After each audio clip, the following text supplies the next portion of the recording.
Olá, ouvintes do Estúdio PSC, começando hoje mais um episódio do nosso podcast para o seu conhecimento, e o convidado de hoje é Luiz Pedro Albornoz, que vai nos contar um pouco aqui sobre sua carreira em logística, na área de investimentos, também como empreendedor e também agora como um novo desafio aí como conselheiro de startups.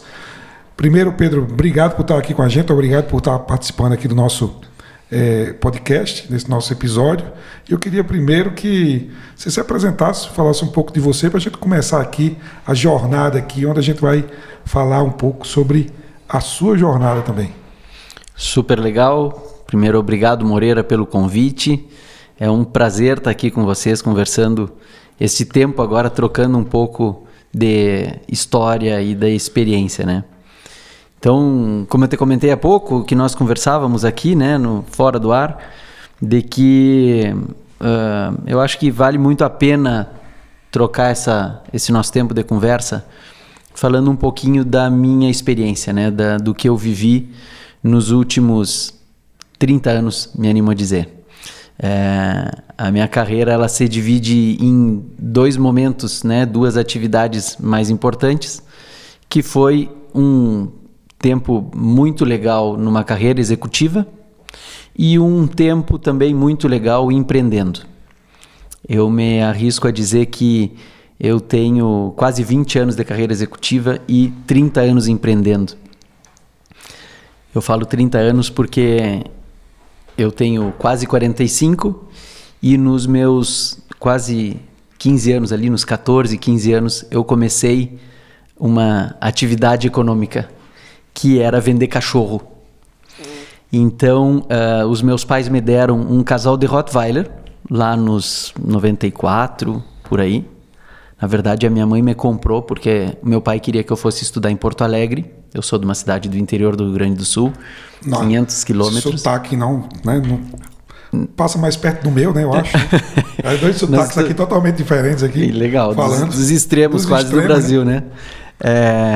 Campina Grande e Santana do Livramento, olha Exatamente. Só. Tem alguns quilômetros que nos separam e São Paulo nos juntou, né? Outra Santana de Parnaíba. Isso aí. E aí eu comecei, então, a minha mãe resolveu deixar eu ter o cachorro, porque ela não queria que eu fosse morar em Porto Alegre, o meu pai queria que eu fosse morar, a minha mãe me deixou ter um cachorro e ali eu comecei a minha atividade empreendedora. Então, com 15 anos, eu comecei a vender cachorro. Era uma época que essa raça estava em alta no Brasil, eu vendia cachorro.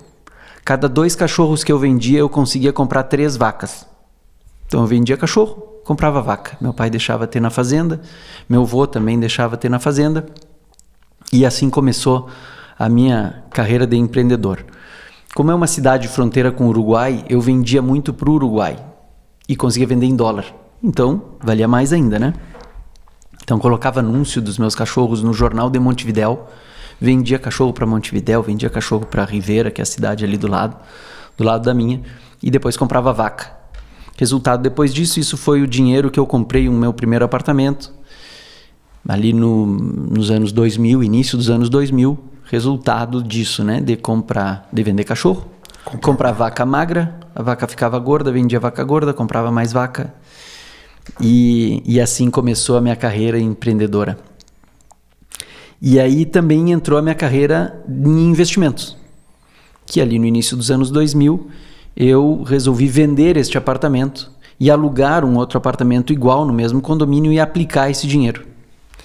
E fazia minhas contas, o resultado do meu investimento, eu conseguia pagar o aluguel e sobrava mais um monte de dinheiro. Assim comecei minha jornada em investimento lá no início dos anos 2000, com meus recursos, né? E já desde desse tempo, então, eu me animo a dizer que são quase 30 anos empreendendo, né? Depois disso, eu continuei empreendendo com a minha família, com os meus pais. Meus pais tocavam um negócio lá no sul. Tinha a fazenda da família da minha mãe, fazenda da família do meu pai, e eles tocavam um negócio lá no dia a dia, mas era um negócio que era investimento meu e que a gente fazia juntos. Até depois uma irmã minha começar a trabalhar junto comigo e tocar isso até o início desse ano, né? Então são aí praticamente 30 anos empreendendo no agro, né? Que eu costumo dizer que tudo que eu falo no agro e que eu falar aqui não é uma coisa que, poxa, não, eu vi que aconteceu com fulano, eu vi que aconteceu com ciclano. Tá próximo, né? Foi com você, né? Eu fiz. Foi você que participou, né? Eu fiz, não foi alguma coisa que eu aprendi olhando. Eu costumo dizer e brinco, Moreira, que tu não aprende a dirigir olhando, tu aprende a dirigir dirigindo, né? Exatamente. Então, às vezes levando umas broncas do pai, né? Mas dirigindo. Tu leva bronca dirigindo, né? Então, eu toquei o negócio e vivi o negócio do agro, vivi o negócio do campo na pele, né? E já são 30 anos, então, vivendo isso e tocando isso em paralelo com as atividades que eu tive em Porto Alegre e aqui em São Paulo. E que daí entra a parte que eu digo da minha carreira executiva, né? E aí a gente entra na logística, né? Aí nós vamos entrar na logística. Mas antes eu quero puxar um ponto aqui. Então, você nasceu na divisa com o Uruguai? Isso. Né? Começou a empreender novo, junto com os pais, né? Acho que tem uma herança também no sentido, esse aprendizado, né?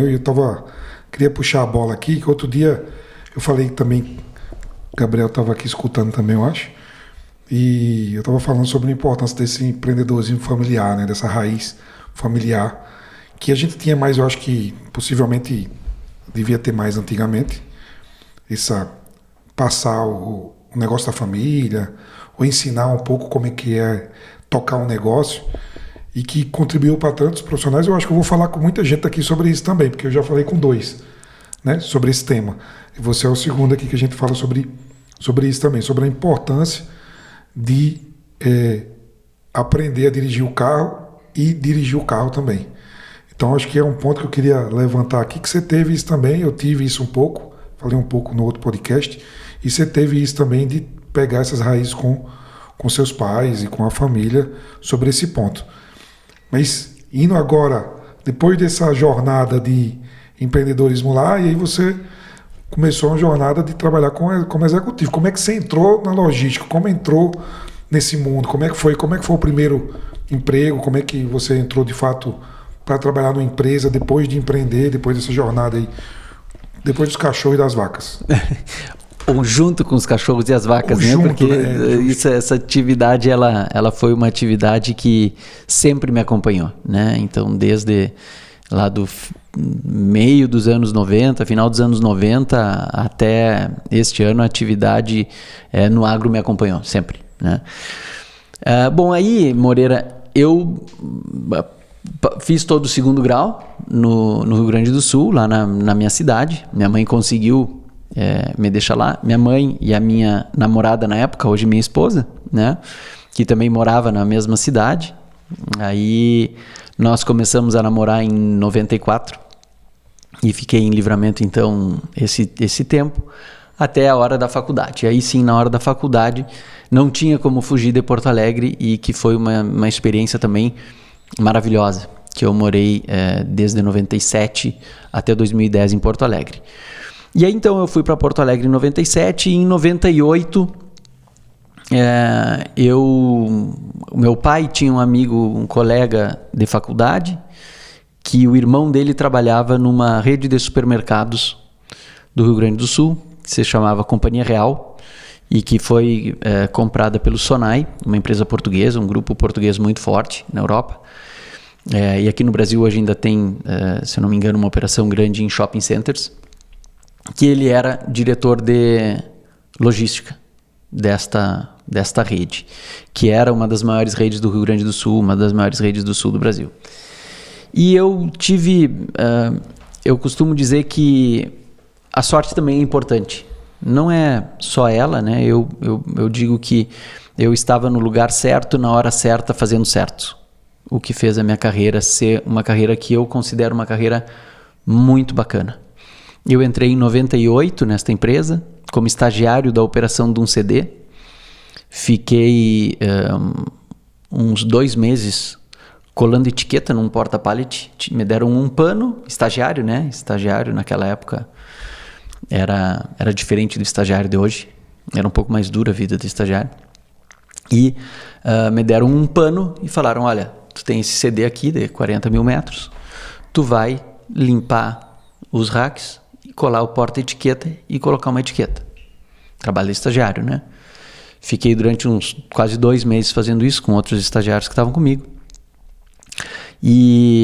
Mas isso foi muito bom porque isso me fez viver o chão do CD, né? Viver a operação de fato, como funciona uma operação logística. Foi muito bom.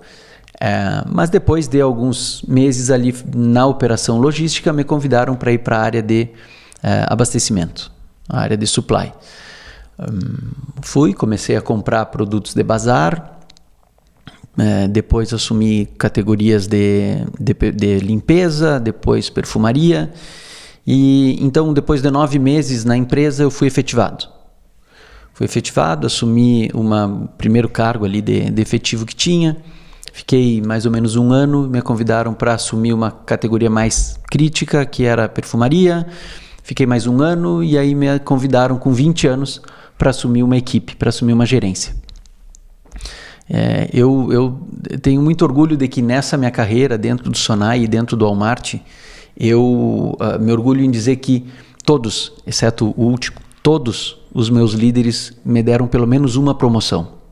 O que isso eu acho que é uma coisa muito legal. E eu, em 2 anos ainda dentro da faculdade, eu já liderava uma equipe e era responsável pelo abastecimento das lojas do Rio Grande do Sul, Santa Catarina, Paraná e interior de São Paulo, onde nós tínhamos atividade. E também nesse tempo eu assumi por um período, eu sou formado em administração de empresas com análise de sistemas de informação e eu fazia todo o desenvolvimento de logística. Então todos os sistemas eram desenvolvidos dentro de casa e eu fazia interface do negócio com TI na especificação, detalhamento e evolução das ferramentas. Isso mais uma vez foi me dando cada vez mais base do funcionamento da operação logística, né? Eu sempre disse para os meus liderados, se esteja preparado para o crescimento tendo base, né? Tu sabendo como as coisas de fato funcionam. Aí então depois tive uma experiência na área comercial, passei 1 ano na área comercial. E em 2006, 2005, o Walmart comprou o Sonai, né? A gente foi absorvido. Em 2006 eu tive a oportunidade de assumir uma diretoria com 26 anos. Eu acho que eu fui um dos diretores mais novos do Walmart no Brasil. E eu brincava que mais difícil do que tu chegar numa posição é tu te manteres numa posição. Exatamente. Né? E eu me mantive como diretor de 2006 até 2012. Então, veja, de 98 como estagiário a 2006, em 8 anos, eu saí de estagiário para uma posição de diretoria, né? Então, acho que isso é uma carreira muito legal. Foi uma carreira muito legal. E se tem uma dica que eu gosto sempre de dar, que fez com que essa carreira acontecesse assim, é que eu vejo hoje muitas pessoas querendo uma posição. Antes da pessoa estar numa posição, ela tem que fazer aquela posição. Então, cada passo que eu dei na minha carreira, para mim era muito claro que antes de eu ser gerente, eu já tinha uma atitude, uma postura e um posicionamento de gerente. Antes de eu ser diretor, eu já tinha uma atitude, uma postura e um posicionamento de diretor. E que fez com que as coisas acontecessem com certa naturalidade. Sim. Então, fiquei respondendo pela região sul durante 4 anos e fui convidado para vir para São Paulo, onde assumi toda a operação de supply do Walmart no Sudeste. Sempre muito desafiador, né? Mas aí, de fato, entrando na operação que era o Walmart, o supply do Walmart no Brasil. Fiquei por 1 ano e fui convidado para assumir a área de supply para todo o varejo do Brasil, com 30 anos. 31 anos esse movimento aconteceu. Eram 3 equipes, eu tinha 3 diretores respondendo para mim, 250 pessoas na equipe, uma complexidade enorme, sistemas diferentes, não integrados, enfim, um desafio muito grande, um desafio que foi muito legal. E o Walmart tem uma cultura muito forte, uma cultura muito legal. e que eu me orgulho muito de ter participado disso, e foi uma coisa que me ensinou muito também. E aí em 2012, eu quase num movimento de saída da empresa, eu tive uma conversa com o presidente, que também é uma coisa que com muito orgulho eu falo, que o presidente na época, ele me levou na sala dele e me disse: o que tu quer para tu não sair da empresa? Poxa, um presidente do Walmart chegar para mim e me dizer que não gostaria que eu saísse da empresa, isso para mim teve um peso muito grande. Eu fiquei por mais um ano quando eu assumi a operação logística do Walmart para todo o varejo e perecíveis do atacado. Eu só não tinha a operação dos CDs de secos do atacado. Eram 10, 12 CDs, tínhamos CDs no Nordeste, no Sudeste, no Sul, também com formatos diferentes, uma complexidade de sistema diferente. Cada região tinha o seu sistema, tinha alguns processos diferentes, e conseguir integrar tudo isso também era um desafio muito grande. E tinha uma diferença grande aí entre o que era trabalhar no Walmart e o que era trabalhar no Sonai. No Sonai, eu tinha uma liberdade de desenvolvimento muito grande. Então, tinha os sistemas dentro de casa, eu podia especificar, mudar, mexer, fazer o processo e o sistema como eu entendia que seria o mais eficiente. E o Walmart tinha as regras e formas dele trabalhar no mundo inteiro, e a gente tinha que implantar aquilo no Brasil. E isso, de alguma forma, limitou muito a minha criatividade. E isso foi frustrando até chegar o momento de eu entender que eu não estava mais feliz ali naquele momento e que eu deveria seguir outro caminho. Também já tinha tocado 14 anos da minha vida dentro da mesma empresa, dentro da mesma área, 14 anos que eu me animo a dizer que eu conhecia muito bem como tudo aquilo funcionava, não só na forma Walmart, né? Então tinha a forma Sonai, a forma Walmart, a forma Bom Preço, que eram realidades muito diferentes. Tinha atacarejo do Maxi lá, que eu também, em alguns momentos, eu me envolvi, e são formas diferentes de trabalhar. Então eu resolvi sair de fato do Walmart. Em 2012, eu ia empreender, eu ia ter o meu negócio. Vamos chegar lá. Tudo certo. Segura. É que daí a minha parte Tem começou parte de ainda? empreendimento. Claro. Não, isso saiu do Walmart, 2012. 2012. E vai começar a empreender. Isso. Tá. Não, antes de eu começar a empreender, eu posso falar em empreender dentro da empresa. Claro. Então, ok. Claro que você já, como intraempreendedor, você já vem empreendendo desde esses 14 anos todos no Walmart, né? Sim. 12 anos? 14 anos. 14 anos. 14 anos, né? Mas antes de pular aí, eu queria que você trouxesse novamente aqui, você já trouxe, mas eu queria deixar bem ponto forte aqui para os nossos ouvintes, esse ponto aí que você trouxe de estagiário a diretor em 8 anos. De estagiário a diretor em 8 anos. De estagiário a diretor em 8 anos. Eu queria reforçar quais os passos que você acha que deu e quais atitudes você teve. Eu sei que já em ter atitude já é um ponto super diferencial, né, para fazer um processo como esse. Mas os passos e as atitudes e o que você acha que levou a você ter essa carreira de estagiário a diretor em 8 anos, que é um tempo muito curto, e principalmente pela idade, e ainda estagiário, ainda em formação, tudo isso. Queria que você falasse especificamente sobre esse ponto, para a gente deixar aqui, bem claro aqui para o nosso ouvinte, que acho que é uma dica, como você falou, mas é um ensinamento que essa turma de hoje anseia em ter e busca essa pergunta o tempo todo. E às vezes, no meu caso aqui, às vezes eles pedem, né, para ser rápido, mas a gente sabe que tem um tempo. Então eu queria que você me trouxesse aí na sua visão o que é que aconteceu que você conseguiu fazer esse feito aí.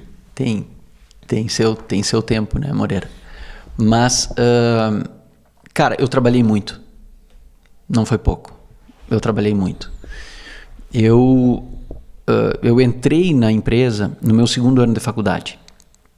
E eu tive mais 3 anos e meio de faculdade em paralelo com a minha atuação na empresa. Cara, era todos os dias, eu saía de casa às 7 e voltava às 11. Todos os dias. Eu, nessa época, aqui não conseguem perceber muito, mas eu não sou um cara muito alto.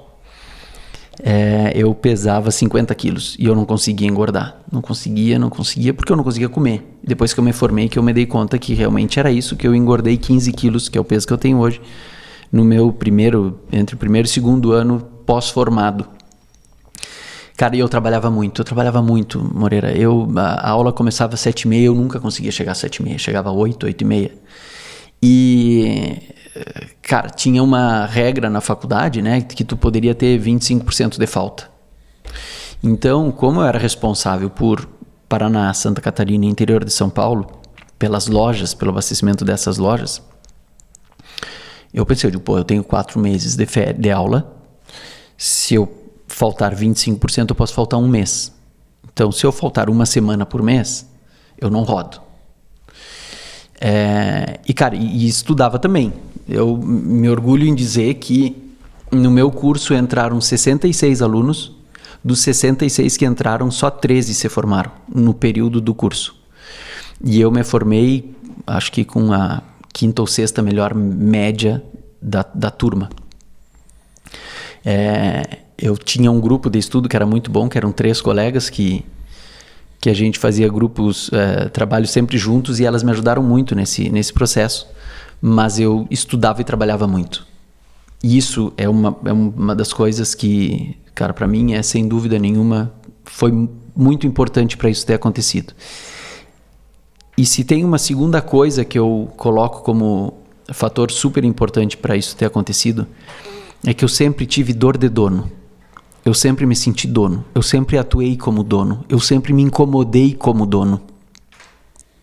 Eu ia numa loja, eu me posicionava como dono, com respeito, sim, com educação, com cordialidade sempre, mas cobrando e atuando nas coisas como as coisas tinham que ser, como as coisas corretas tinham que acontecer. E por isso que eu falo na dor de dono. Eu tinha uma atitude de dono, trabalhando muito, e isso foi reconhecido. E eu tive líderes muito bons. Eu acho que citar nomes quando é positivo sempre é válido, né? Então eu tive o Túlio e o Freitas, que foram meus líderes por um bom tempo, que me ensinaram muito. E eu tenho muito orgulho em falar também que de todos os líderes que eu tive na minha carreira, eu tenho até hoje muito bons relacionamentos com todos. Com todos se tornaram fora da empresa meus amigos. Mas nesse começo, né, que foi com eles que eu passei a maior parte desse tempo, eu aprendi muito, né? Aprendi muito como trabalhar, como fazer. E os dois eram muito duros, bem duros. Eu brinco, talvez o Freitas vá escutar isso daqui, mas o Freitas, em alguns momentos, ele era um diretor estatutário na empresa, né? Então tinha um presidente, diretor estatutário, depois tinha os diretores, gerentes e gestores, né? E, cara, quando eu criei a primeira gerência que eu tive, o Freitas resolveu assumir uma equipe e eu respondia direto para ele. Então, eu saí de um momento que eu respondia para um gerente e comecei a responder para um diretor estatutário. Um cara, um português, não era fácil entender o que ele falava. E o meu gerente me dizia, cara, não diz que tu não entendeste. Sempre entende. Eu digo, não, cara, se eu não entender, eu vou dizer pro cara que eu não entendi, porque...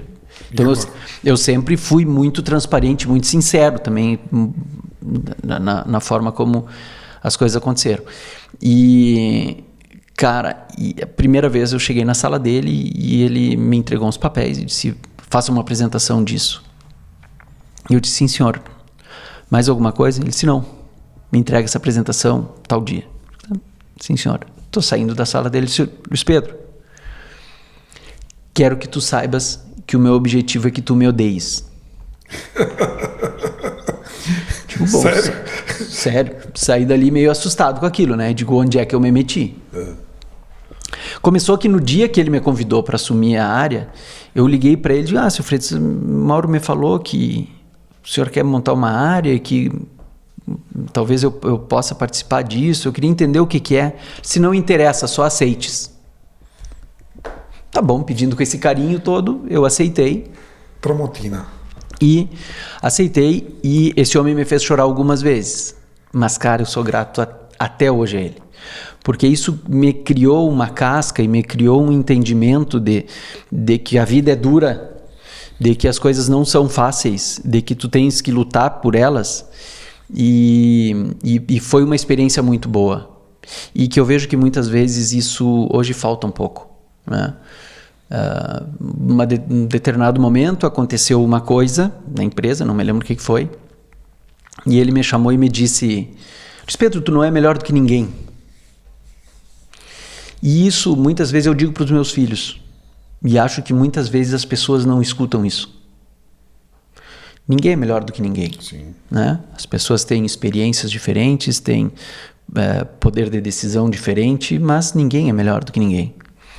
E isso foi uma coisa que foi muito boa para mim. Então, respondendo a tua pergunta, eu trabalhei muito, eu tive bons líderes, e acho que foi basicamente isso. As oportunidades apareceram, eu tive dor de dono, acho que essas 3 coisas: bons líderes, dor de dono e muito suor e sangue. Essas 3 coisas são... Pegou aí, né, Gabriel? No corte, no ponto-chave aí dessa palavra aqui do Pedro aqui: dor de dono, muito trabalho, pegar as oportunidades, bons líderes. Então, essa dica aí ficou gravada aqui para quem está nos assistindo seguir e saber que faz parte do processo. Faz parte do processo. Muito, né? E resiliência, né? Resiliência. Cara, isso... Eu acho que essas passagens são sempre boas, cara, porque me marcaram e acho que me fizeram um profissional bom. Modéstia à parte, acho que eu fui um bom profissional, acho que eu fui um bom líder. Esses dias num grupo, até hoje tem um grupo de Sonai, uma colega mandou uma plaquinha de um negócio, dizia: "Se vira". Eu dizia muito pro meu time, assim, chegava com alguma coisa e eu dizia: "Cara, qual é a tua sugestão?" "Ah, tal coisa." "Toca, faço." "Ah, mas como eu faço?" "Te vira." Meu pai me criou assim: te vira. Meu filho, tu quer tal coisa? Eu quero. Te vira que tu não é quadrado. Vai fazer. Né? Então, cara, eu acho que hoje em alguns momentos falta isso, sabe? Os meus filhos são assim. As minhas irmãs me acham muito rígido. Cara, te vira, meu filho. Ah, cara, te vira. Vai, não vou fazer por ti. A vida é dura, né, Moreira? Verdade. A vida é dura. O que a gente não ensina...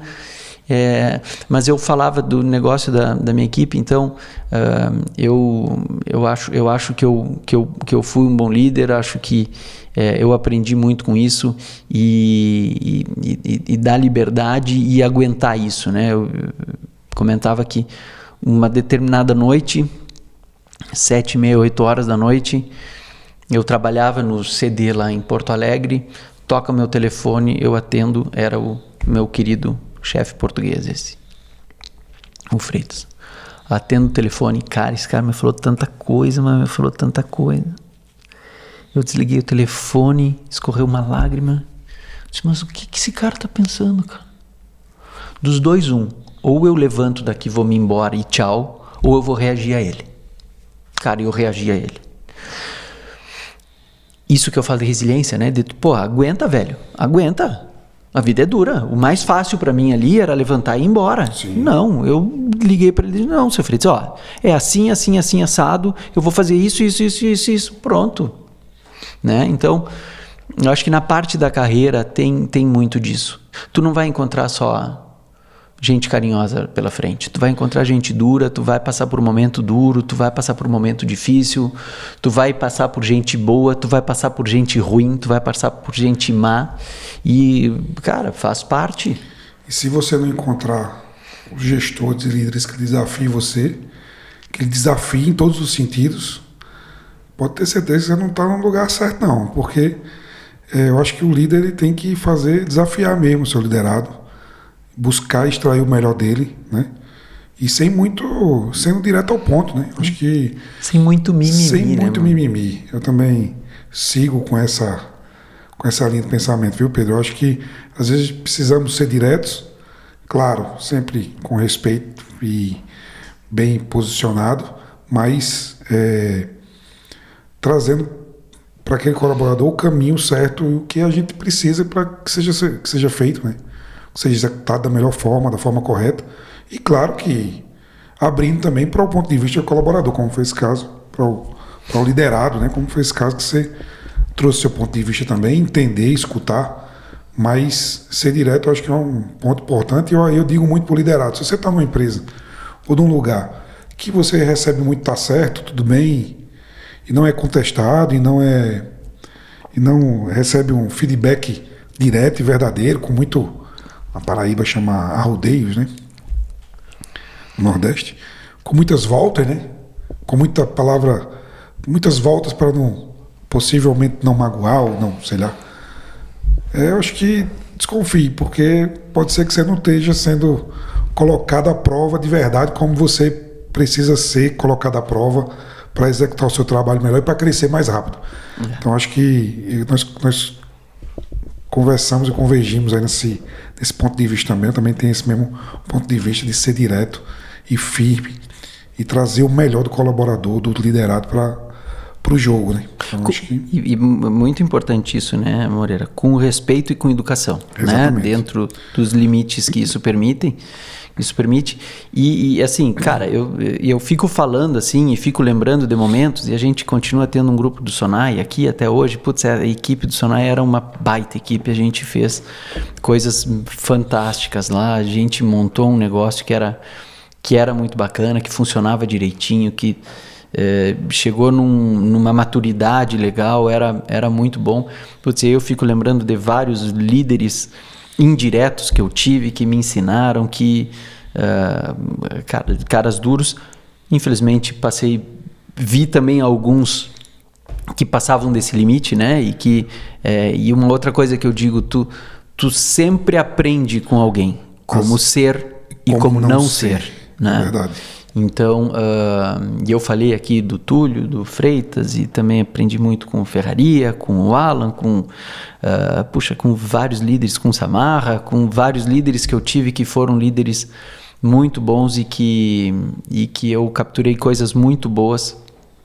E ao lado, em alguns momentos, eu vi alguns que não foram tão na bola como eles foram comigo e me ensinaram e me ajudaram a amadurecer muito, né? Então, acho que respondi a tua pergunta, né? Mensagem dada anos. E muito bem dada. Muito bom. Legal. Muito bom, obrigado. A gente, antes disso tudo, estava falando, saindo lá do Walmart, eu acho, naquele momento, para empreender, se não me engano. Daí eu resolvi sair, Moreira, para empreender. Né? Eu montaria um negócio com um amigo, que seria meu sócio, meu parceiro, mas, cara, eu conheci a XP no início dela, lá no início dos anos 2000, lá em Porto Alegre. Os dois fundadores, né, o Marcelo e o Guilherme, eu lembro que eu entreguei os meus documentos para abrir a minha conta na XP, 2003 talvez. Eles tinham uma mesa emprestada numa corretora lá em Porto Alegre. Era uma baia assim, tinha Você entregou os documentos a eles? Entreguei os documentos para o Marcelo. Entreguei nas mãos do Marcelo. E, cara, eu vi o que a XP foi, né? E eu montei dentro da XP, junto com outros dois amigos, eu montei isso em paralelo, né? Então, a minha carreira, essa carreira executiva, eu, com 20 e poucos anos, não tinha o que gastar, trabalhava esse monte, né? Não tinha filho, eu conseguia fazer uns investimentozinhos já naquela época. Sim. E, cara, e aí eu montei então um clube com dois amigos, com o Glitz e com o Pedro, e foi o segundo clube dentro da XP. E a gente ficou muito próximo da XP, que era um escritório de agentes autônomos, pequeno em Porto Alegre, e eu vi tudo que eles fizeram para hoje a XP ser o que é uma coisa muito legal, né? E aí eu hoje me orgulho muito de que o Guilherme, fundador da XP, escreveu um livro e ele fala em mim nesse livro. E o Marcelo, que é o outro fundador, que se tornou parceiro e sócio desses meus 2 amigos também, que nós fizemos esse clube. Eles, os 3, escreveram um outro livro e também falam em mim nesse livro. Então, poxa, ver o meu nome sendo citado por essas pessoas que construíram o que se tornou XP, para mim é uma coisa que me orgulha. Então eu ali no início dos anos 2000 eu comecei a criar esse relacionamento com eles. Esses 2 companheiros do clube, eles saíram, terminamos fechando o clube um pouco tempo depois deles fazerem o movimento de saírem, o Glitz, de sair do já o Walmart, que foi em 2006, e o Pedro sair, se eu não me engano, da Ipiranga para irem trabalhar na XP. E se tornaram sócios relevantes. Acho que eles têm uma participação enorme no que se tornou a XP, porque eles estiveram lá tocando áreas importantes durante um período de crescimento muito importante da empresa, junto com o Marcelo e com o Guilherme. E aí então, no dia que eu determinei a minha saída do Walmart, eu ia empreender, eu conversei com o Eduardo Glitz, que é esse meu amigo, e no outro dia ele me ligou e me disse: cara, nós estamos querendo montar aqui dentro da XP um negócio de crédito, nossa primeira operação de crédito, e a gente não tem ninguém para tocar. Tu não quer vir tocar esse negócio? Eu disse: cara, estou saindo do Walmart, não tenho compromisso com ninguém, estou num momento que posso correr alguns riscos, com 32 anos, vamos conversar. No outro dia, de tarde, eu fiz uma reunião com o Marcelo, o Guilherme e ele, e decretamos que eu iria tocar esse negócio na XP.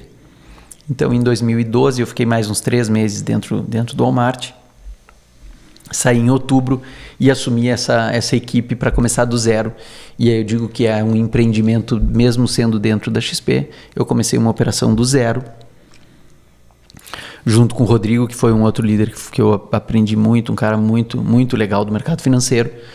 E nós montamos então a Novi, que foi uma marca que nós criamos dentro da XP, focado em crédito com garantia de imóvel. Durante 2 anos eu toquei essa operação lá dentro. Saí de lá, o Guilherme resolveu parar essa operação dentro da XP, mas por tudo que eu construí, pela relação que eu tinha com eles, eu saí de lá com a empresa. E toquei esse negócio por mais 4 anos com alguns sócios. Foi aí uma escola de empreendedorismo enorme, porque era um outro patamar de negócio, né, Moreira? Então, poxa, nós tínhamos operação em Porto Alegre, em Curitiba, São Paulo, Belo Horizonte, Goiânia. Era uma operação própria, eu liderava esse negócio, eu era sócio majoritário, a empresa era minha, e na saída eu abri mão de uma parte da empresa para as pessoas que foram comigo, que foram fundamentais neste momento, e tocamos a empresa por mais 4 anos. Aí veio a crise, 2015, as operações de crédito começaram a sofrer muito do que estava acontecendo ali, na época do impeachment da Dilma, e em 2018 eu vendi esse negócio, vendi a marca, principalmente, para o Banco Bari, do Paraná, onde eu fiquei por mais 2 anos, que era um tempo que eu tinha de contrato. Aí veio a pandemia, eu terminei saindo de lá. Aí eu fiquei então esses 8 anos empreendendo, né? Digo que num empreendimento, 2 anos dentro da XP, 2 anos com o Banco Bari, mas 4 anos sozinho com esses meus sócios, mas a liderança na minha mão. E aí que entram algumas coisas que nos aproximou, né, Moreira? Hoje eu estar junto com o time da MyTracking no conselho, que nós estamos começando agora, e que é um grande arrependimento que eu tenho, de que em algum momento desse meu voo solo, liderando a empresa, eu deveria ter trazido mais gente junto comigo. E eu tive um grande erro. Teve uma pessoa muito legal, com uma relação muito boa, que me ofereceu recurso para comprar uma parte da empresa. E eu achei que eu estava bem, que eu não precisava, e eu neguei isso. E hoje, para mim está muito claro, eu deveria ter dado uma parte da empresa para ele, só para ter a figura dele junto comigo. Né? Porque, smart, né? Porque, cara, tu ter gente experiente junto contigo, agora já estamos falando em empreendimento, né, de empreendedorismo, tu ter contigo pessoas que têm experiência, que já têm vivido algumas coisas e que vão te evitar alguns tombos, que vão te dar atalhos para algumas coisas, isso não tem preço. Sim. E eu acho que nesses meus 4 anos tocando a minha empresa, se eu tivesse tido esse cara junto comigo, talvez a história tivesse sido um pouco diferente, né? Tem uma série de vantagens tu ter uma pessoa madura e experiente junto contigo. Ela vai te ajudar a evitar tombos, ela vai te ajudar a chegar mais rápido em alguns lugares e ela vai ter um sobrenome junto contigo, te dando ainda mais força. Então, essas 3 coisas para mim são fundamentais numa carreira de empreendedora. Se a gente conversar com um empreendedor, poxa, o cara foi sozinho e ele conseguiu chegar lá em 12 anos. Fantástico, poxa, olha, ele não precisava ter tido ninguém. Talvez se ele tivesse tido alguém, ele teria chegado lá em 6 anos, em 7 anos. Talvez ele curta caminhos, né? Eu acho que essa questão do conselho ou de mentores, né? De pessoas próximas, eu particularmente na MyTrack, na Point Sistemas, eu tive a honra enorme de ter durante e claro, privilégio também de ao longo da jornada de empreendedorismo eu ter clientes conselheiros, né? Vamos pensar assim, né? Porque muitas das vezes eu tenho um diretor que é cliente nosso, que falava assim, se você está bem, a sua empresa está bem, o meu projeto aqui está bem.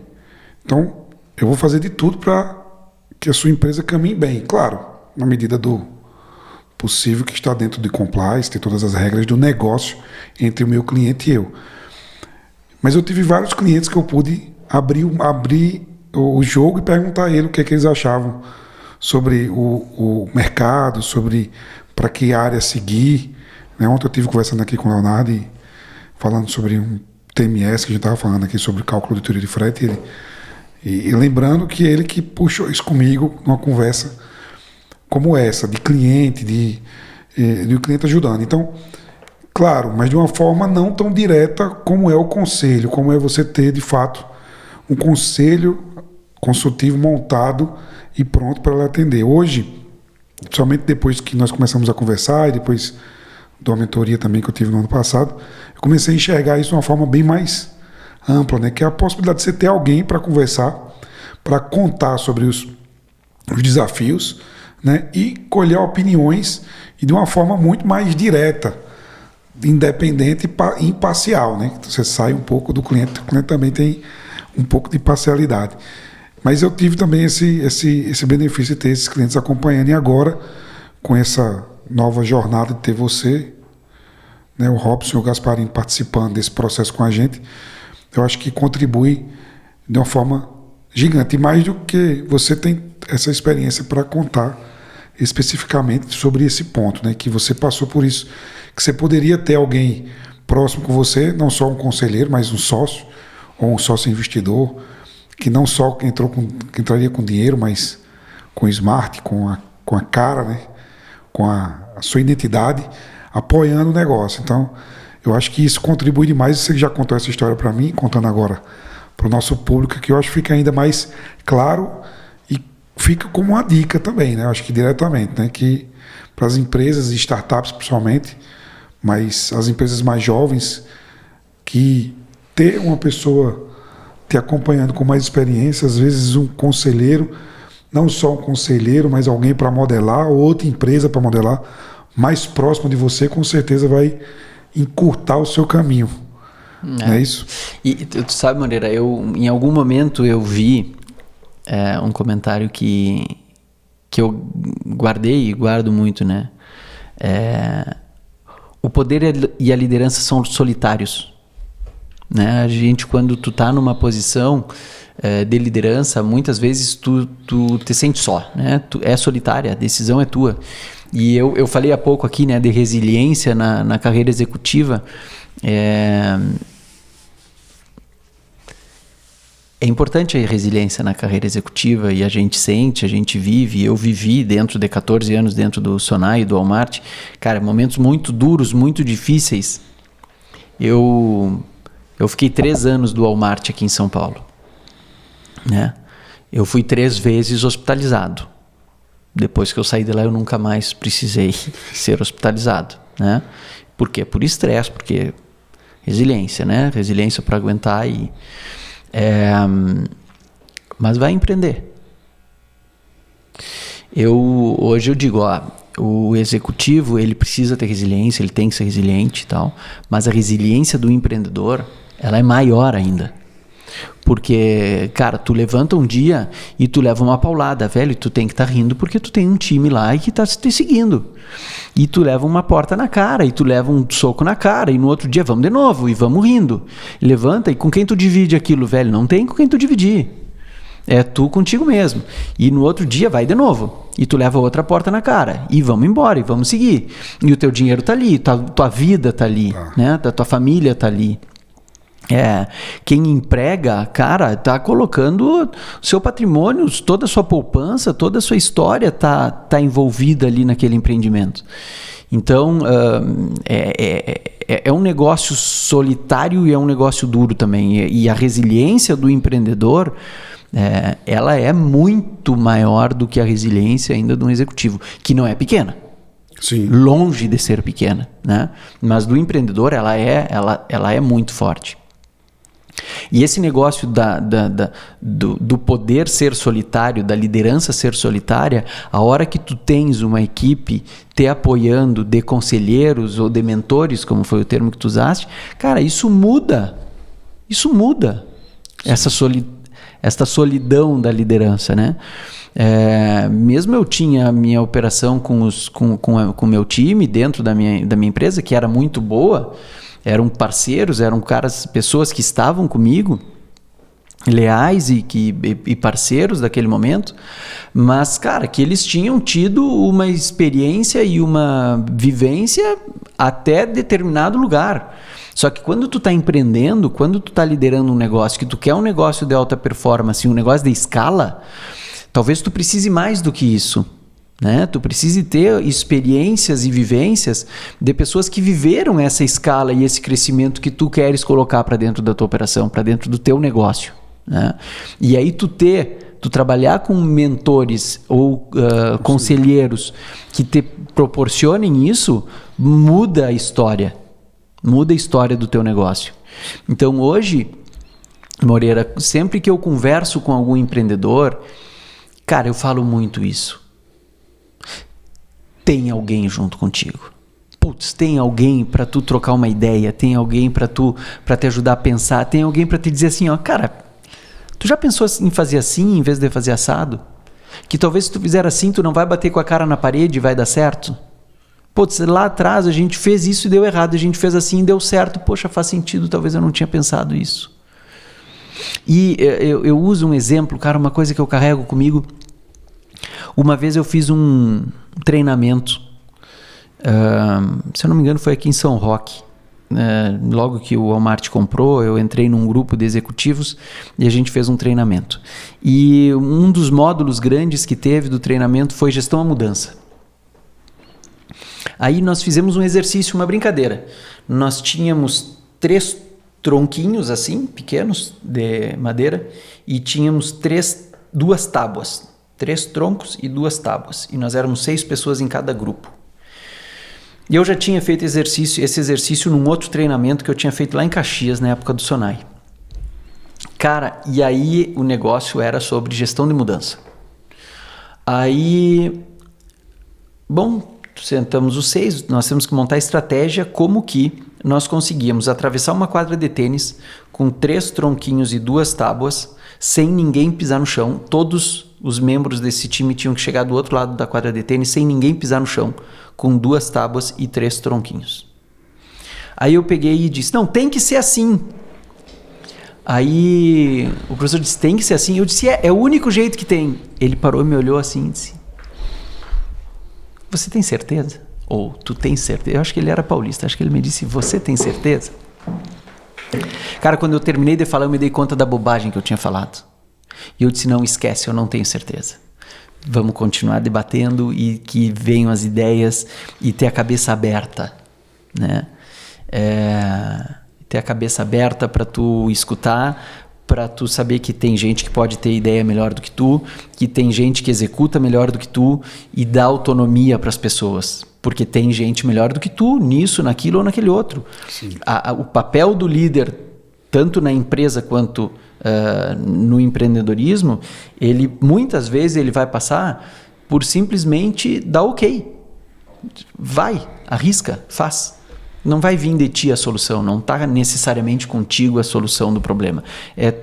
Tu vai ser bom se tu disseres ok, tenta. Te vira. Te vira. E aí aconteceu que nesse dia, nesse exercício, fizeram de uma forma diferente do que a que eu dizia que só podia ser aquela, e o meu grupo ganhou. Por ideia de outra pessoa, e aquilo me gravou, cara, tu tem que ter a cabeça aberta, né? E eu digo que tomei muitas decisões na minha vida. Algumas eu acertei, outras eu errei, e eu não me culpo por ter, em algum momento, achar hoje que tenha sido errado. Naquele momento, eu achei que com as informações que eu tinha e no que eu estava vivendo, aquela era a decisão certa a tomar. Hoje é muito fácil eu falar que eu deveria ter colocado esse cara para dentro. Lá eu errei, né?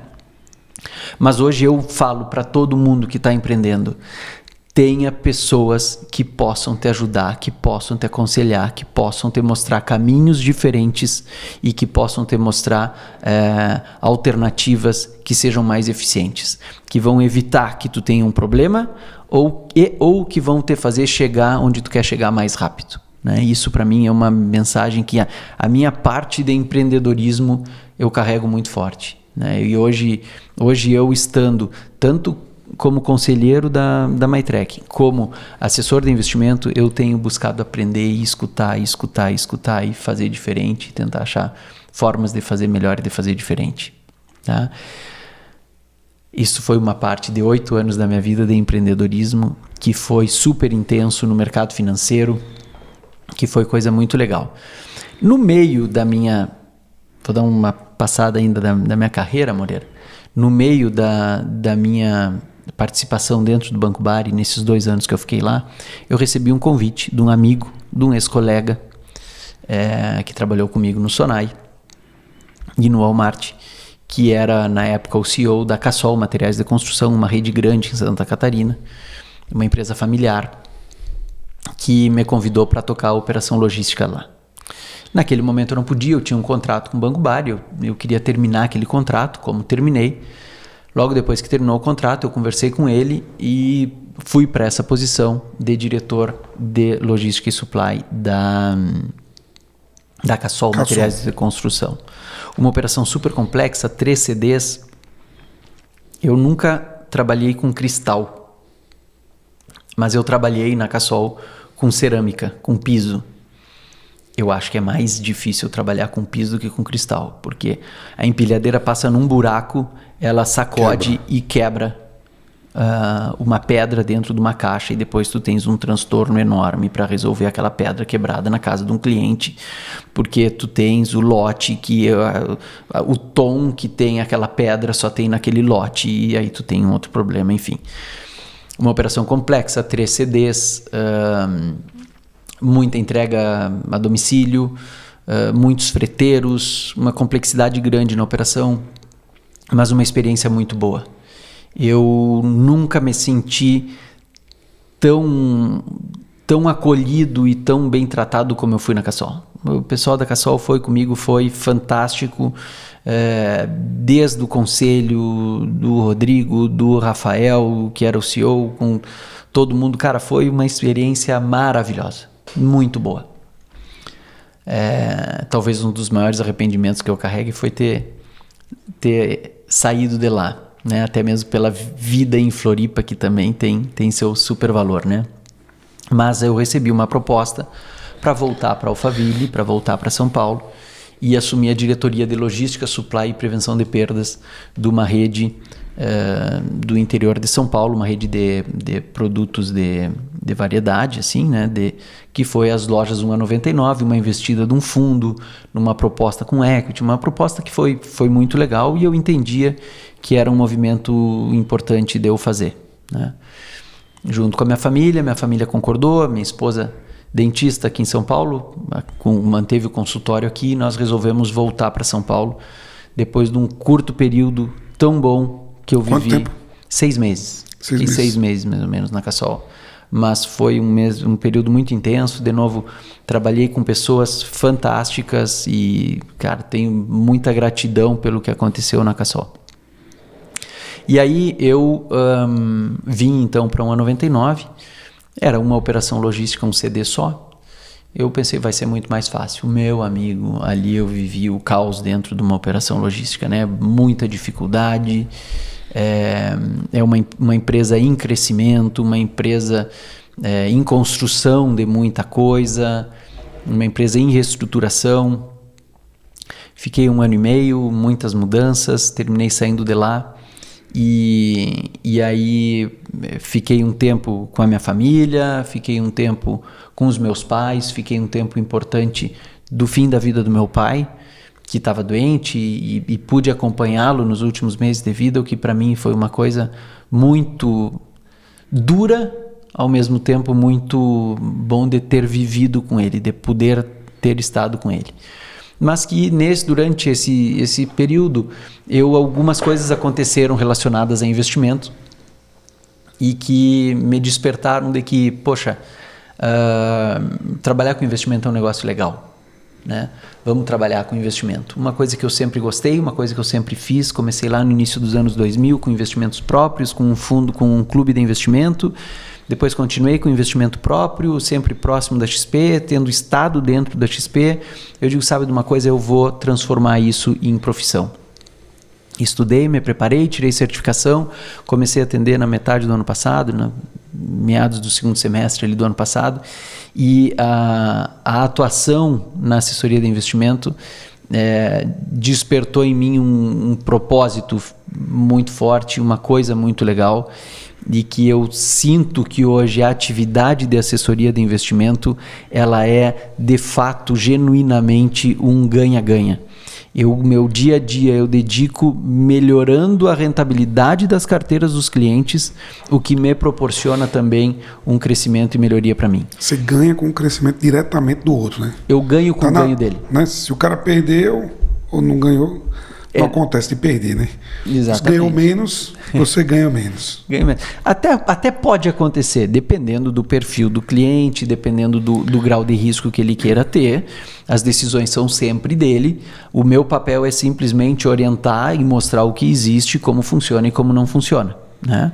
E até nós falávamos um pouco antes aqui, né, Moreira, de que eu hoje criei um perfil para falar de investimentos, né, que eu uso ali, inventei a hora do mate. A hora do mate. A hora do mate, que nós lá no Rio Grande do Sul, a gente tem muito o costume do chimarrão, só que lá na minha cidade a gente não fala chimarrão, a gente fala em mate.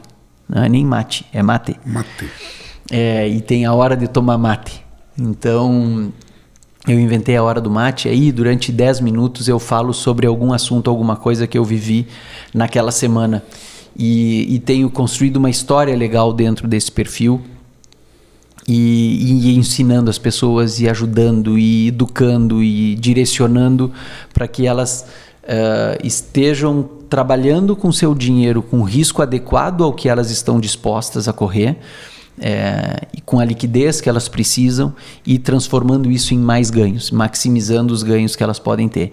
Então, a atividade de assessoria de investimento hoje é um ganha-ganha muito genuíno. É um propósito muito legal de ter no dia a dia, de que, cara, eu estou ajudando as pessoas a ganharem mais.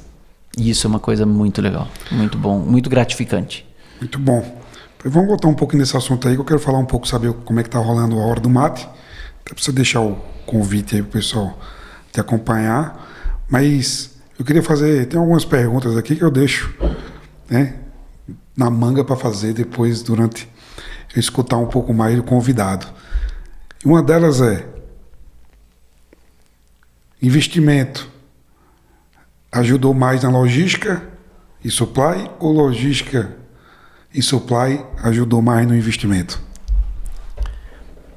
Uma vez eu conversava com uma pessoa e ela me respondia: poxa, agora você me apertou sem me abraçar. Mais ou menos isso agora que tu fizeste, Moreira. Cara, as duas coisas têm as suas particularidades, né? Tanto as experiências vividas em logística e supply e as experiências vividas em investimentos. Dizer que uma ajudou mais a outra, não sei se necessariamente elas se relacionam, Moreira, porque a carreira executiva e a carreira dentro de logística e supply e no varejo alimentar, elas têm as suas características, né? Elas têm as suas características de gestão.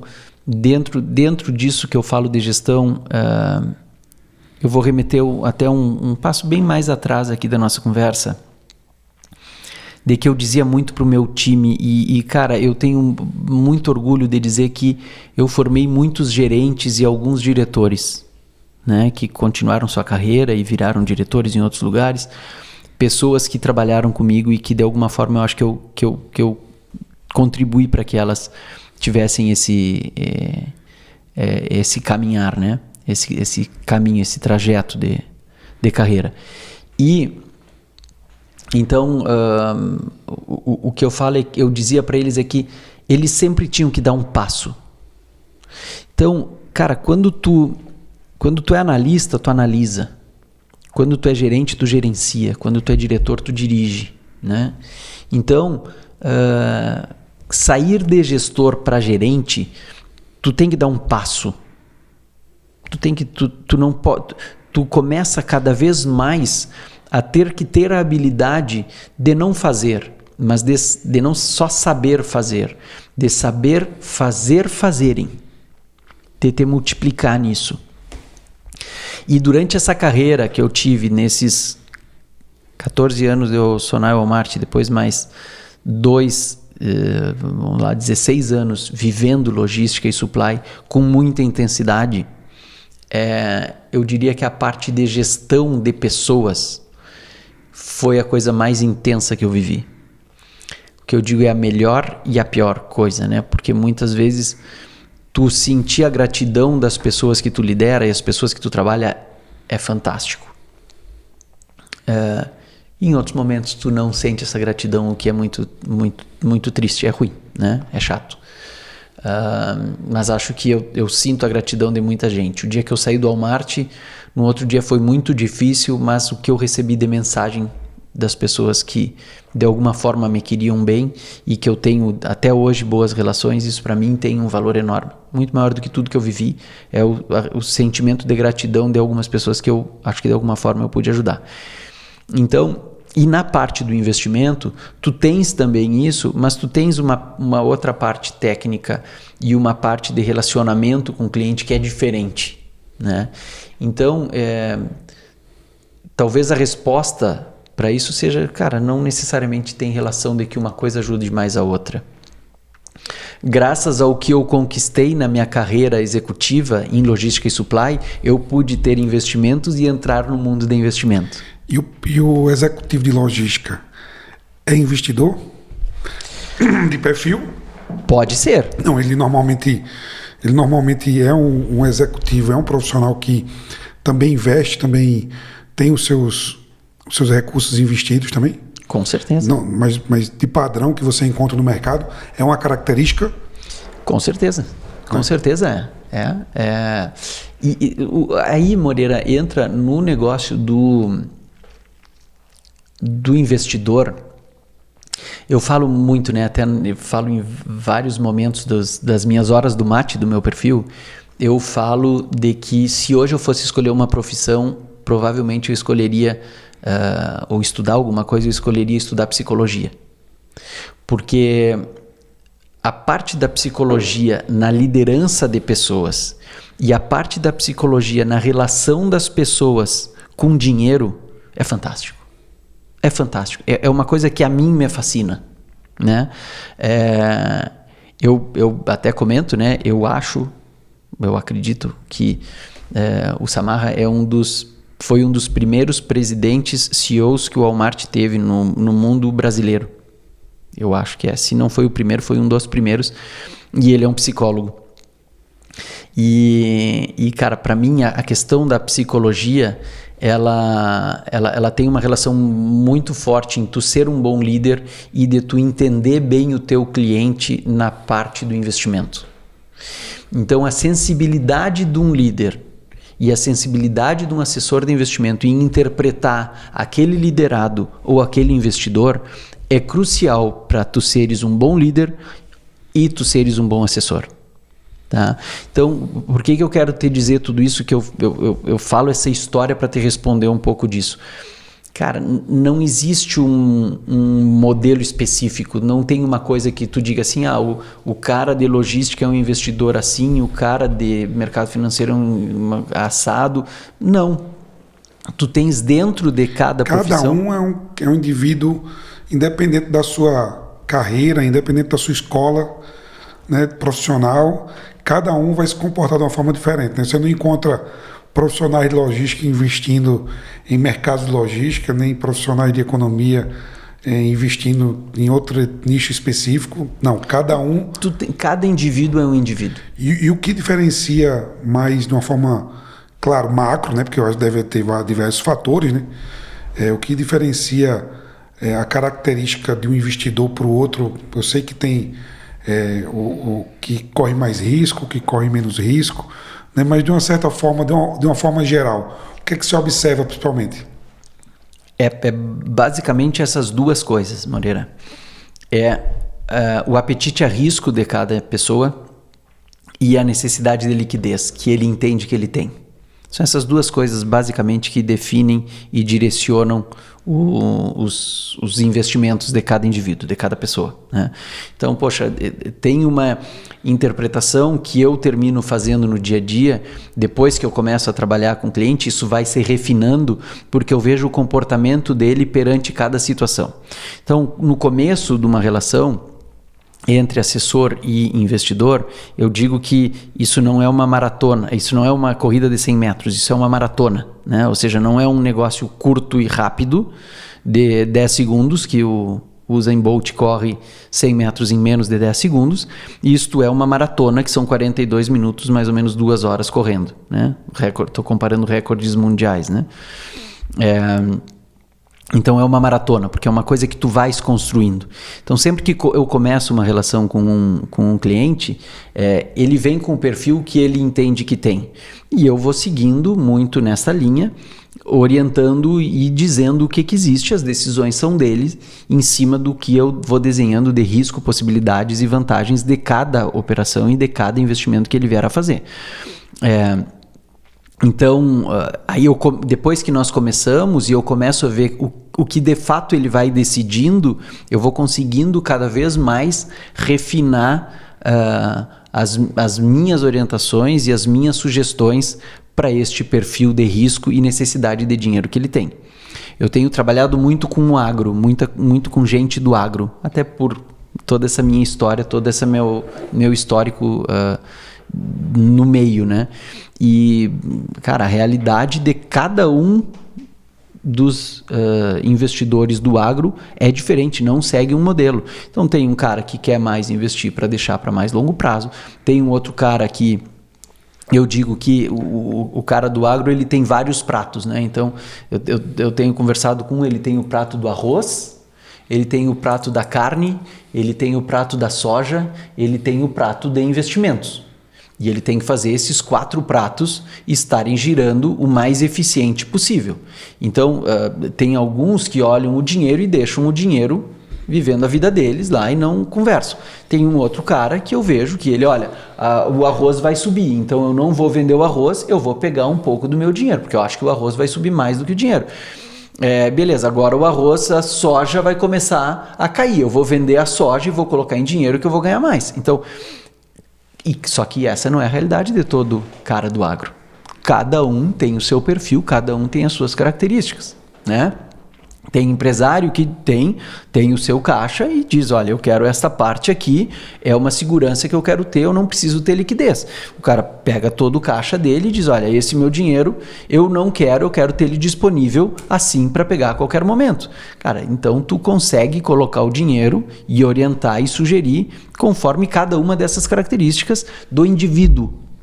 É uma questão muito pessoal. Eu vou conversar contigo, tu vai ter alguns princípios e algumas ideias e estratégias de como tu quer lidar com o teu dinheiro. Eu vou conversar com a Rafa, tua esposa, ela vai ter um pensamento diferente. Eu vou conversar com o Milton, teu sócio. Cada um é um. Né? E aí entra a sensibilidade de quem estiver ajudando, de entender as particularidades de cada um e fazer a alocação mais adequada a esse sentimento que cada um deles tem. Respondido? Acho que sim, né? Respondido, e eu fiquei, quando você estava falando aqui, pensando também em outra questão que deve ser outra variável também, né? Que deve ter o investidor, que é aquele que acompanha mais, que ele é mais antenado e está mais ligado no que está acontecendo no mercado de forma geral, e tem um que solta mais na mão do assessor. Tem isso mesmo? Tem, exatamente. Tem aquele que é mais crítico, aquele que quer entender um pouco mais, aquele que em algum momento ele toma uma decisão um pouco diferente. Cara, zero problema. É exatamente assim que funciona o negócio, né? Respeitando, de novo, as particularidades de cada um, os desejos e entendimentos que cada um tem, né? Então, poxa, eu quero fazer assim, eu quero fazer assado, e o meu papel vai ser ajudá-lo. Moreira, se eu vou sentindo que, cara, vai muito mais tu dando a liberdade para eu fazer, a decisão nunca vai ser minha, mas vai ter o teu ok. O que acontece com alguns, falo com o fulano vai, eu digo, cara, o que tu acha de assim, assim, assim? Ah, ok, assim nós vamos, né? Olha, tem esse outro papel, o que tu acha? A decisão é sempre do cliente. A decisão é sempre do cliente. O meu papel é simplesmente assessorar, né? E, de novo, é uma coisa que hoje me dá muito prazer, porque, de fato, eu consigo fazer com que as pessoas ganhem mais, né? E uma coisa que eu sempre brinquei, não é fácil ganhar dinheiro, né? É difícil, é suado cada coisa que tu ganha, né? Então, poxa, por que não explorar o máximo possível que o mercado financeiro pode te proporcionar? Né? Eu um dia falava com um amigo e ele me diz, não, eu tomei a decisão que eu nunca vou trabalhar com assessor. Beleza, ok, que pena, né? Mas ele é de tecnologia e ele, enfim, toca os investimentos dele sozinho. Só que o que eu digo é que, cara, hoje eu vivo boa parte do meu dia, 90% do meu dia é o mercado financeiro. Vou falar que tem 10 porque a gente tem aqui a nossa parceria que ainda tem alguma coisa que a gente atua no mercado de logística. Mas o negócio desse cara do agro, o negócio dele é plantar soja, colher soja, 100%. Plantar arroz, colher arroz e produzir carne. Esse é o negócio dele. Ele não quer estar olhando, ele não consegue estar olhando o mercado financeiro.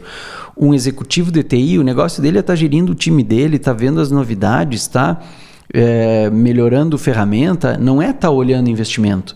Pô, tem alguém junto do teu lado que esteja vivendo isso, ele não vai tomar as decisões por ti, mas ele vai te alertar, ele vai te ajudar, ele vai te mostrar quando tiver coisa boa, ele vai te mostrar quando tiver alguma coisa ruim, ele vai te mostrar alternativas que tu não conhece. Cara, eu comecei a mexer com o mercado financeiro, como eu comentei, no início dos anos 2000. São mais de 20 anos mexendo em investimento. Hoje eu vejo o quanto eu não sabia. Esse último ano, o que eu aprendi, o que eu vi a mais que existe no mercado financeiro, poxa, não tem como quem não vive isso estar no mesmo patamar. Assim como, é claro que eu vou estar num outro patamar daqui 1 ano, daqui 2 anos, daqui 3 anos, daqui 5 anos. É uma questão de uma curva de aprendizagem, de amadurecimento e de crescimento. Só que a pessoa que não tem um assessor, poxa... E de novo, né, Moreira, eu pegava esses dias, esse final de semana, eu estava olhando alguns e-mails meus para limpar minha caixa lá do Gmail e achei um e-mail de 2012, quando eu entrei na XP. 2012, estamos falando de 12 anos atrás, uma apresentação institucional, a carteira da XP era de 3 bilhões e meio de reais. Em 12 anos, a carteira da XP era 3,5 bilhões de reais. Passaram 12 anos. A XP tem mais de 1 trilhão e 100 bilhões de reais. A empresa não saiu de um escritório, de uma baia emprestada numa corretora em Porto Alegre, onde eu conheci os fundadores, para uma empresa com 1 trilhão e 100 bilhões de reais de custódia, se ela não tivesse um produto bom. Existe um produto bom. O produto que a XP entrega para os seus clientes é um produto bom, que fez a empresa viver mais de 20 anos, sair de uma baia emprestada numa corretora em Porto Alegre para uma empresa de mais de 1 trilhão de reais sob custódia, porque tem um produto muito bom, tem um negócio muito sólido por trás, né? Então, cara, é uma sugestão que eu dou para todo mundo: tenha um assessor. Tem um assessor, tem alguém que vai estar te ajudando. Pô, tu vai correr uma maratona, tu tem que ter alguém te ajudando, tu tem que ter alguém te treinando. Tu vai empreender, tu pode empreender sozinho? Tu pode, é claro que tu pode, mas, poxa, pensa em empreender tendo conselheiros e mentores. Tu tem uma carreira executiva, pensa em ter um mentor que vai te ajudar a tomar as decisões mais certas, os posicionamentos mais adequados, a atitude mais correta em cada etapa que tu tiver na tua carreira. E cada etapa cabe o tipo de assessoria ou de mentoria que você vai ter, né? Então, em algum momento você vai conhecer alguém que já executou um negócio, em outro momento você vai ter um mentor que é um executivo, que o outro que já executou uma venda de uma empresa, outro que já fez. Assim também, eu acredito que seja também no mercado financeiro, né? Em algum momento você começa, de fato, até sozinho, no primeiro pouquinho que você está investindo, no seu teste, mas em algum momento você vai ter que ter, dependendo da grana que está investida lá, faz muito bem ter uma assessoria, ter alguém te acompanhando, né, Pedro? Com certeza. Eu acho que cada momento também a gente tem que entender o momento que está. Eu particularmente sempre tive uma certa barreira ali para a área de investimentos, principalmente aqui na empresa, né? E de um tempo para cá, você sabe muito bem, a gente vem trabalhando nesse processo porque o caixa está lá, né? O dinheiro está parado. E nós não somos especialistas nesse processo. Nem o nosso setor financeiro, a Rafaela, que é a nossa CTO, ela não está olhando diretamente o mercado financeiro, mas ela tem assessoria de alguém, que é você, inclusive, que nos dar esse suporte de como esse dinheiro vai render mais, de como isso vai acontecer. E antes eu não tinha essa visão, e vejo que hoje, claro, quando a grana não é tão alta, mas quando vai aumentando, a gente precisa ter um olhar diferente, e ter um assessor, acho que faz toda a diferença, principalmente quando a gente não tem tanto conhecimento de mercado, e tem uma pessoa especialista trabalhando, olhando no dia a dia para esse mercado, faz muito bem para o nosso bolso. Também, né? Tu sabe, Moreira, que tem alguns momentos assim que eu converso com algumas pessoas, com alguns clientes, e que, cara, esses dias eu conversava com um e ele tem um dinheiro no Banco do Brasil, ele tem 1,5 milhão numa aplicação com resgate automático, que tem IOF, que tem um monte de... E eu digo, meu Deus do céu, cara, por que essa pessoa não toma uma atitude, não investe esse dinheiro bem? É um dinheiro, cara, que tá ali. É só colocar para rodar. É só colocar para rodar e o cara não vai, o cara não faz. Sabe, isso me dá uma agonia, porque... cara, é uma fruta madura. No Marte a gente falava muito em fruta madura, né? A fruta madura é aquela que tá ali para tu pegar e comer. E o cara não tem atitude, o cara tem um dinheiro mal aplicado, mal investido, tem uma fruta madura ali e ele não tem atitude de pegar aquela fruta madura e comer, ou seja, de colocar o dinheiro num negócio que vai render mais.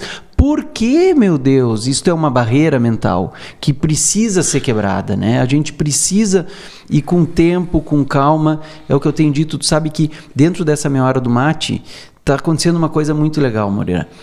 Toda semana, como eu já falei, toda semana eu falo de algum assunto que eu vivi na semana anterior. Todas as semanas eu tenho tido alguém que me procura para fazer alguma coisa com o seu dinheiro. Toda semana. E isso que a gente falava de assessor, né? Eu vou fazer um spoiler, não sei quando que nós vamos colocar no ar isso aqui.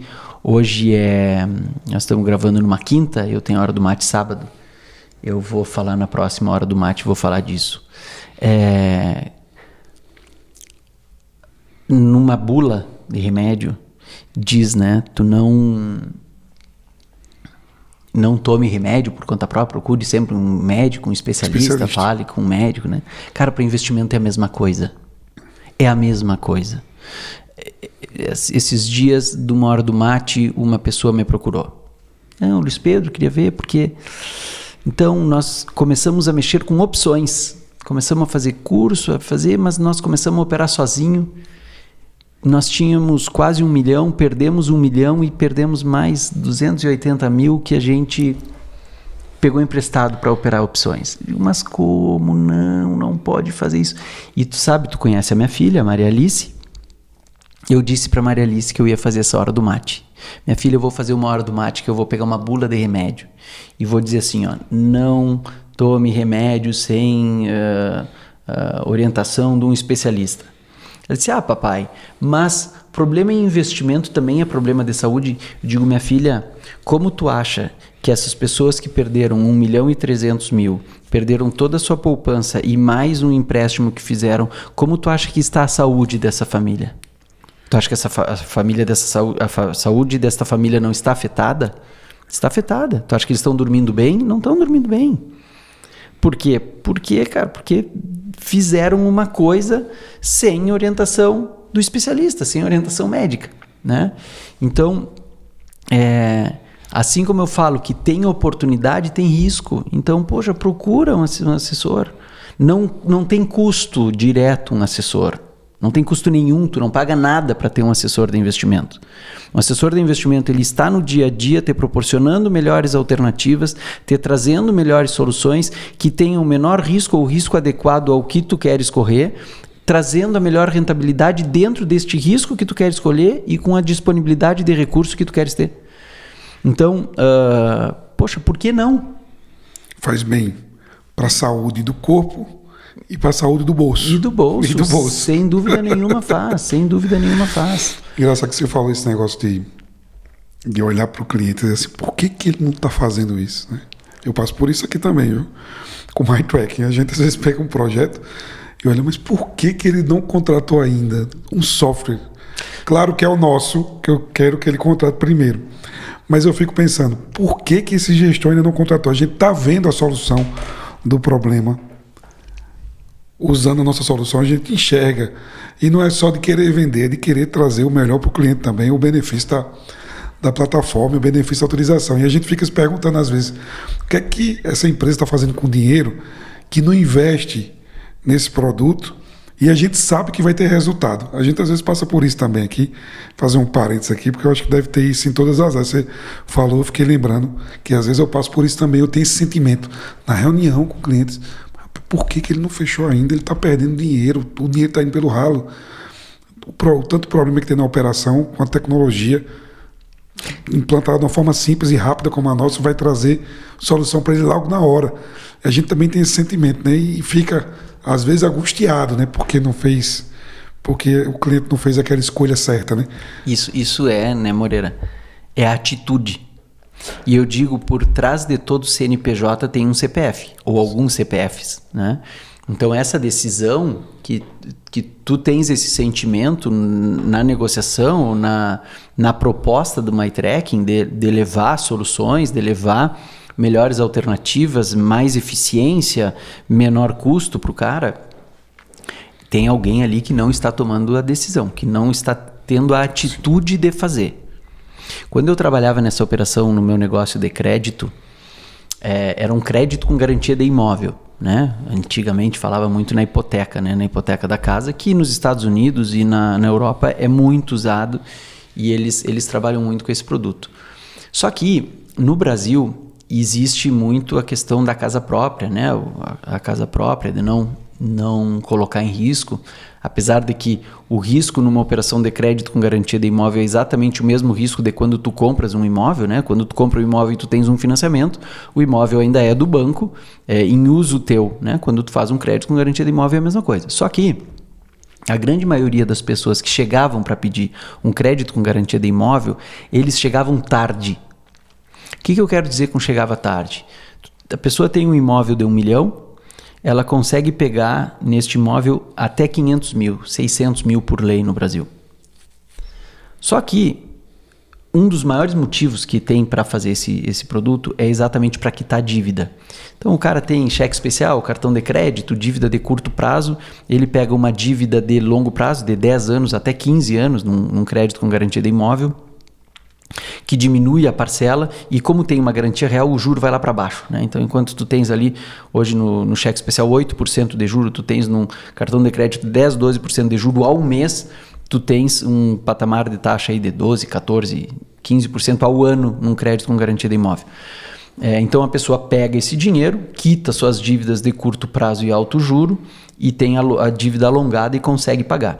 Só que, infelizmente, a maioria das pessoas chega para pedir esse produto tarde, já devendo, o imóvel vale 1 milhão, a operação sustenta até 600 mil, a pessoa chega lá e diz, pois então eu já estou devendo 900 mil.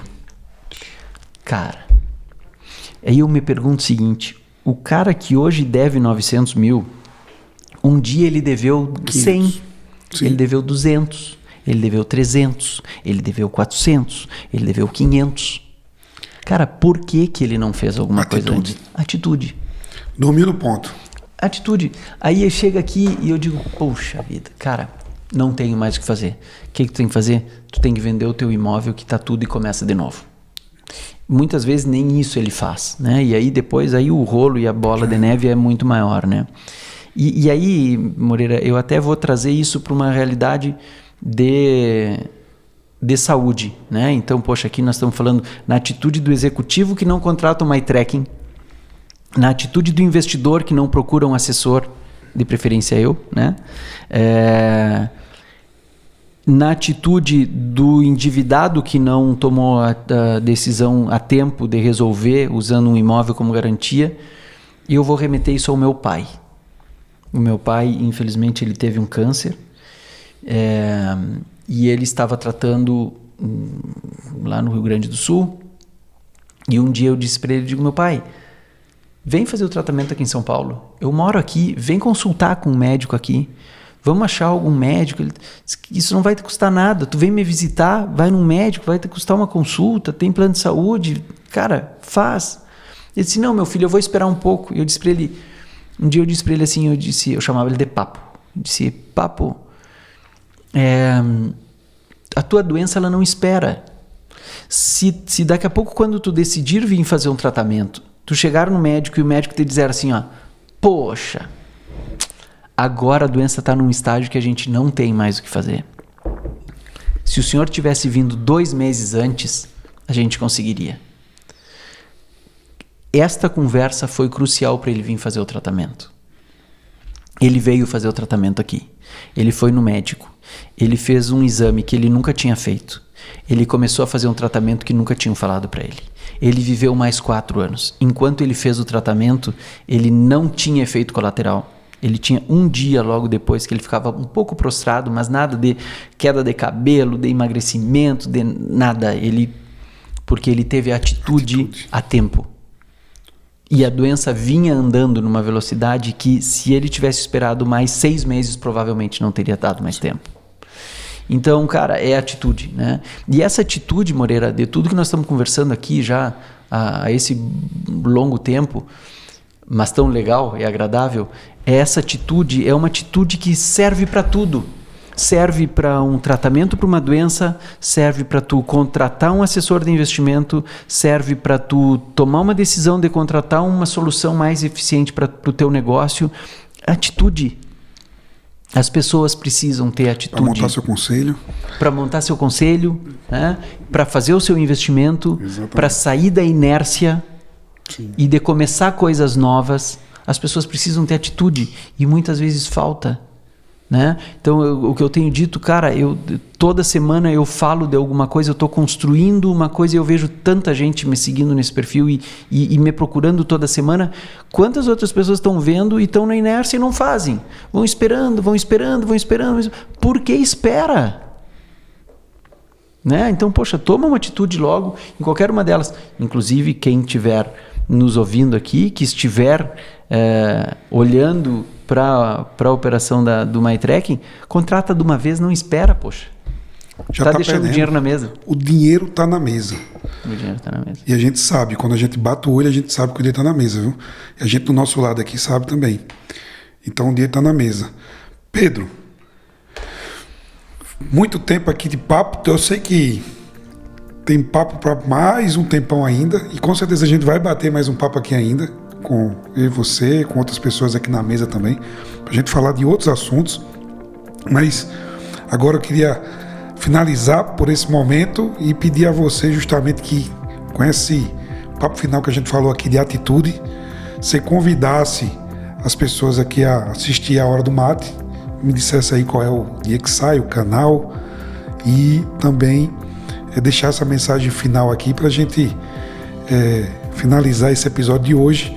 Uma honra ter você aqui. Muito obrigado por aceitar o convite para ter o papo. Muito obrigado pela história, por compartilhar a história, pelo conhecimento que deixa aqui para nossos ouvintes, né?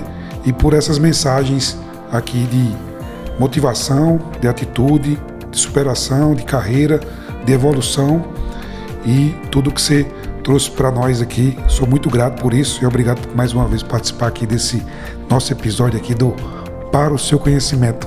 Fica com você a mensagem final, depois eu faço o arrasta para cima. Beleza. Então, primeiro agradecer, Moreira, de novo, né? Comecei agradecendo e termino agradecendo a oportunidade. Tá sendo um prazer a jornada junto contigo, junto com a turma do MyTracking. Tenho aprendido muito e espero contribuir com o meu conhecimento, com as coisas que eu já vivi, um pouco de tudo isso que eu falei. Falei muitas coisas boas, a gente sempre tem as coisas não tão boas que a gente vive, né, Moreira? Não é fácil o dia a dia de empreender e de carreira, mas acho que a mensagem aqui de trabalhar muito, de se dedicar, de buscar bons mentores, boas pessoas do lado, elas são as principais coisas aqui que eu acho que a gente tira dessa nossa conversa. Obrigado pelas oportunidades, obrigado pelo tempo também de vocês aqui, da gente estar tendo essa conversa juntos. A minha Hora do Mate acontece todo sábado às 10 da manhã, quando a gente não tem conselho, né, Moreira? Quando a gente tem conselho eu faço às 8, 8h30 de sábado, mas todo sábado de manhã, e fica lá no meu perfil do L Pedro Invest no Instagram. E no meu LinkedIn normalmente eu coloco um trecho do que é a Hora do Mate, avisando que na íntegra está lá no meu perfil. Um domingo por mês eu faço uma Hora do Mate especial com alguma pessoa. Tenho falado já falei com uma psicóloga que me incentivou muito a entrar nisso aí, a Janice, no meio virtual, nas redes sociais. E com mais uma parceira esse final de semana, mais uma outra psicóloga já marcada para agosto. Então vai um conteúdo bem bacana, bem legal, e espero ajudar o MyTracking, e espero ajudar os investidores que estiverem atuando comigo, e estou sempre à disposição aí para a gente ir crescendo junto, tanto o MyTracking quanto os investimentos, tá? Obrigado pela oportunidade, pelo tempo, foi um prazer e sempre uma jornada muito agradável estar contigo. Pedrão, obrigado mais uma vez. O convite está feito, Hora do Mate, todo sábado, né? Com Pedro e Luiz, Pedro Invest, ali tá no seu Instagram, também no LinkedIn. Convido vocês já a seguirem, depois a gente coloca o link também aqui no YouTube e também no Spotify, para você seguir o Luiz Pedro aí, ter as dicas aí de investimento aí da Hora do Mate. Pedro, obrigado mais uma vez. Hoje, terminando aqui o Estúdio PSC, para o seu conhecimento aqui, Gabriel Leal no comando aqui da produção. Obrigado, Gabriel. Valeu, show de bola mais uma vez. E nos sigam, não deixe de marcar o sininho, curtir e compartilhar esse vídeo, esse áudio aqui do Spotify e também do YouTube. Obrigado, pessoal. Em breve, novo episódio.